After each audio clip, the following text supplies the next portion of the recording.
You don't have to react to be powerful. Have you ever noticed how quickly the world demands your energy? How easily your time disappears not to things that matter, but to distractions, notifications, arguments, performances.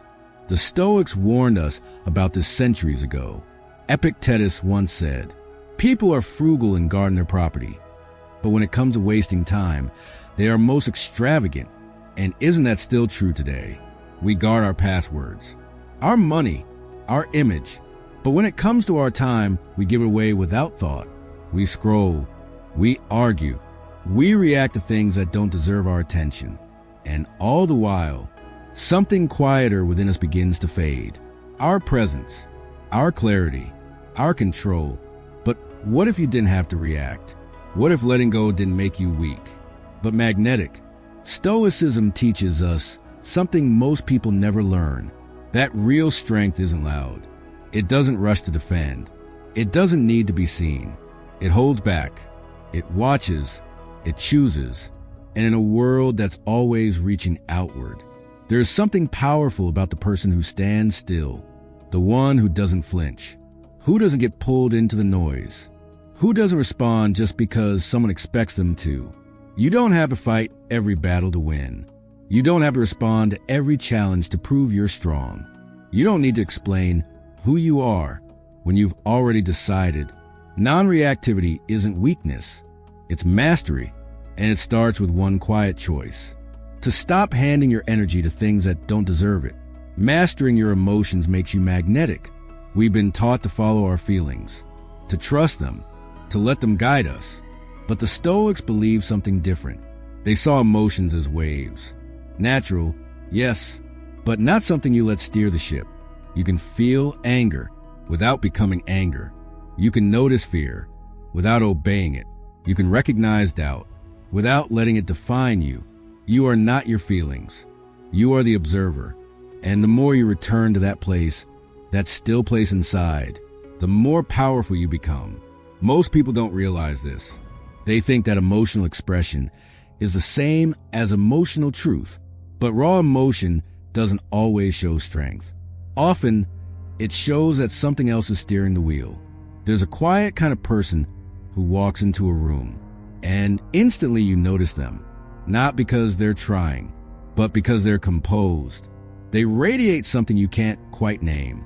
And the reason is this: they're not being controlled by their emotions. They've made space between what they feel and what they do. And that space, that pause, is where real power lives. Seneca said, "We suffer more in imagination than in reality." And how often have you reacted, not to what actually happened, but to the story your emotions told you about it?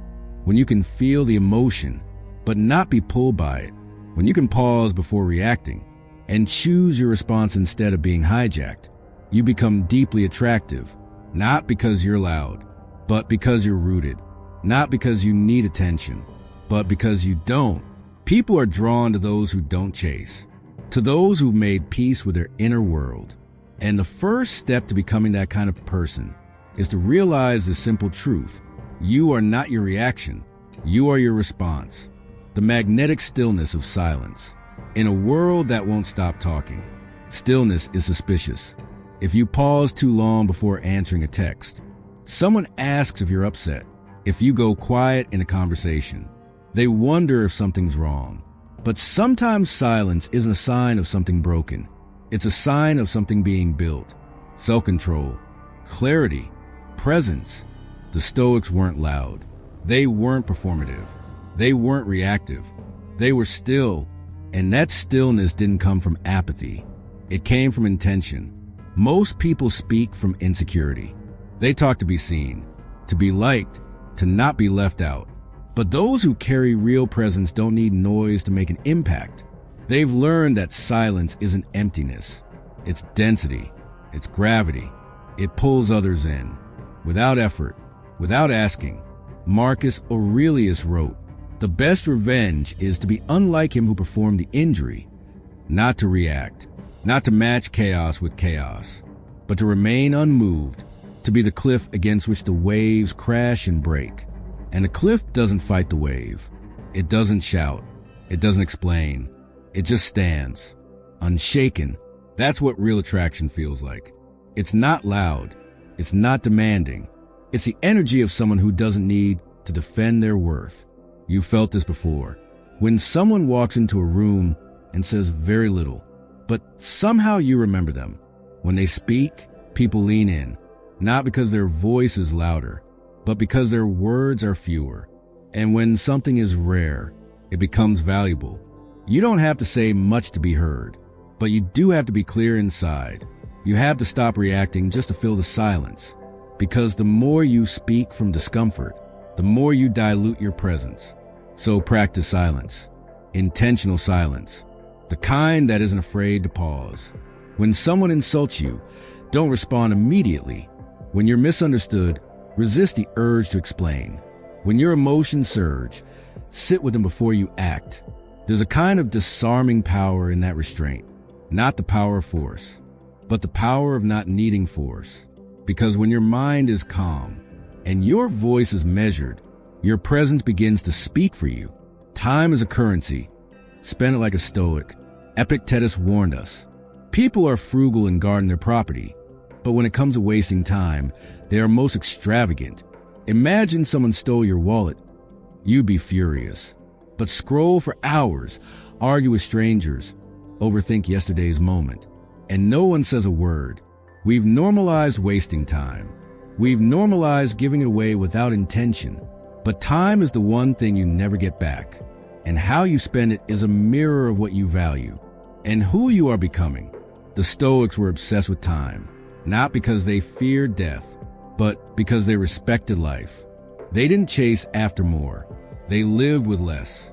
They stripped life down to what mattered, because that's where clarity begins.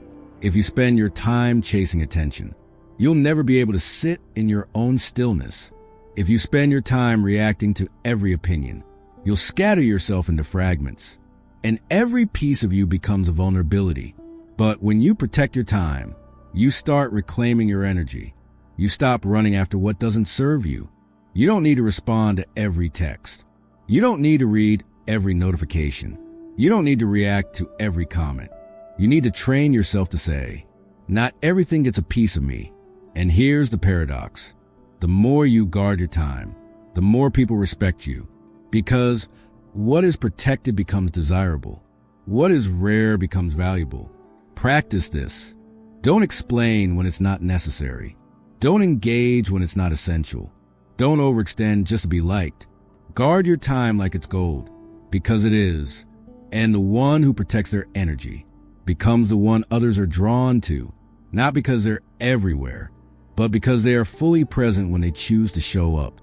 Letting go is an act of strength, not indifference. It's easy to think that letting go means giving up. Like if you stop trying, you'll be left behind, forgotten, unloved. But Stoicism flips that idea on its head. Letting go isn't weakness, it's power. Letting go of needing to be understood, needing to be right, needing to be seen. Why? Because the more you need something from others, the more they control you. And if you want to become magnetic, you can't live for their reaction. Detachment doesn't mean you stop caring. It means you stop clinging. You stop trying to control things that were never in your hands to begin with. You give up the illusion that someone else's opinion can determine your value. And here's the truth. When you stop needing attention, you become someone people can't stop watching. When you stop trying to be liked, you become someone who is respected, not because you asked for it, but because you no longer required it. The Stoics trained themselves to let go every day, to release their grip on things outside their control, and to focus on one thing, their response. How you respond is everything, not just to insults or setbacks, but to silence, to discomfort, to being unseen. Practice this. The next time you feel the urge to prove something, pause, ask, who am I proving this to? And then don't. Let go of needing the last word. Let go of needing their approval. Let go of the version of yourself that only feels real when others validate it. When you do that, when you walk away from things that don't deserve your energy, you don't become invisible. You become undeniable. The power of withholding, Why you don't know the world of reaction? You've been taught that silence is weakness, that if you don't react, you're losing, that if you don't respond, you're being walked over. But the truth is, most people aren't reacting from power. They're reacting from pain, from fear, from ego. You don't know the world of reaction. You don't know your critics and explanation. You don't know strangers on the internet your energy. Every reaction is a transaction. You are giving something away. Time, focus, presence, peace, and you rarely get something better in return. The Stoics knew this. They knew that dignity lives in restraint, that sometimes the strongest move is no move at all, because power isn't always loud. Real power is felt in the person who doesn't flinch, who doesn't take the bait, who doesn't scramble to defend themselves every time they're misunderstood. You don't need to tell your side of the story. You don't need to correct every assumption. You just need to live in a way that makes your presence impossible to ignore. And that's the paradox. You become unforgettable by refusing to perform. You become powerful by knowing when to withhold, not from fear, not from coldness, but from control. You control yourself. And in a world of reaction, that control makes you rare. Presence without performance. Why wholeness attracts effortlessly. You've been told to perform, to smile even when you're tired, to entertain, to be on, to post, to please, to prove. But presence is not performance, and performance is not power. When you're performing, you're asking, you're hoping to be seen, to be validated, to be enough. But when you're truly present, you're not asking, you're offering. You're not chasing, you're grounded. You're not broadcasting, you're radiating. Stoic presence isn't something you turn on. It's something you uncover. It's what's left when the need to impress is gone. People feel it when you're not trying, when you're just being, when you walk into a room not needing to dominate it, but fully inhabiting yourself.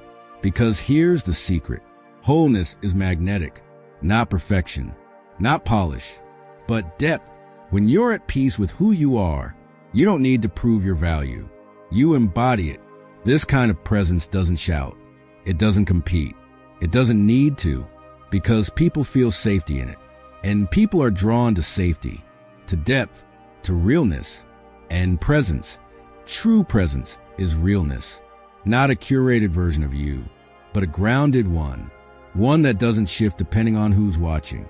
And once you live from that place, you stop chasing the room. The room starts paying attention to you. How to practice non-reactivity in real life. Non-reactivity isn't a concept.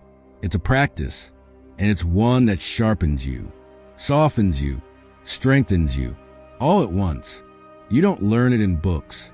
You learn it in moments, when someone interrupts you, and you pause, instead of snapping, when you're misunderstood, and you don't rush to explain, when your phone buzzes, and you let it ring. Non-reactivity is a form of emotional strength. It's a muscle you build every time you choose to respond with intention, instead of impulse. Practice it here. Pause before speaking. When you feel triggered, wait. Silence buys you space. Space buys you clarity. And clarity protects your peace. Create response rituals. Instead of replying to messages instantly, set times to check your phone. You don't know the world instant access to you. Sit with discomfort. Not every awkward silence needs to be filled. Not every emotion needs immediate action. Discomfort is a teacher. Listen. Decide your values in advance. The Stoics didn't wait for chaos to decide who they were. They trained for it. Choose. What kind of person do you want to be before the test comes? Let go of the last word. Not getting the last word doesn't mean you lost. It means you've mastered yourself. And that's the win most people never taste. Remember, non-reactivity doesn't mean being passive. It means being powerful without being provoked. You're still sharp, still awake, still alive. You're just not giving your energy away on impulse. And that changes everything. Stop reacting, start radiating.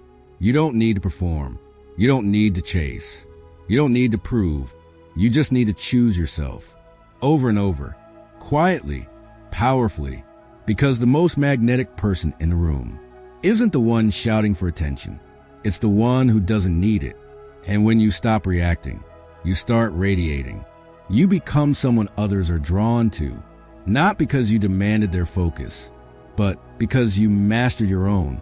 If there's one thing you take from this, let it be this: you don't need to chase approval. To be powerful, you don't need to react. To be relevant, you don't need to perform. To be loved, you just need to return to your center, the quiet place inside, where you don't beg for presence. You become presence. Stoicism isn't about being cold. It's about being clear. It's not about being distant. It's about being unshakable. And when you live like that, people notice, not because you shouted, but because you didn't have to. Thank you for reading. And if this stirred something in you, if you want to live more intentionally, more calmly, more powerfully, then subscribe to Everyday Stoicism, where you'll get more quiet clarity, more ancient wisdom, and more tools for becoming unmistakably grounded. Until next time, stay steady, stay strong, and don't just react, radiate.